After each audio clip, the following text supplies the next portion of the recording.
আসসালামু আলাইকুম গাইস। আজকে আমরা এই ব্লগে নিয়ে এসেছি একটি দারুণ জিনিসের ব্যাপারে। আজকে আমরা শেখাবো কিভাবে ফল খেতে হয়। আজকে আমাদের কাছে আছে ড্রাগন ফল, আপনারা দেখতে পাচ্ছেন।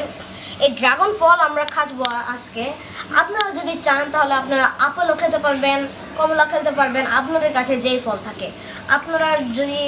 আপনাদের কাছে যদি এই ড্রাগন ফল থাকে তাহলে আপনারা ড্রাগন ফল খাবেন, যেই ফল থাকে। আজকে আমরা শেখাবো কীভাবে ড্রাগন ফল খেতে হয়, যে কোনো ফল। তো আপনি যেভাবে ড্রাগন ফল খেবেন, প্রথমে আপনাদের দেখতে হবে দাঁত আছে কিনা। আপনাদের যদি দাঁত থাকে তাহলে কি করবেন, আপনারা মুখটা করবেন।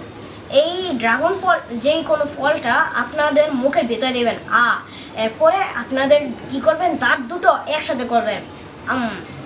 এরপরে এক বাইট হবে এটা খাওয়ার জন্য। এটা হচ্ছে গিয়ে এক বাইট।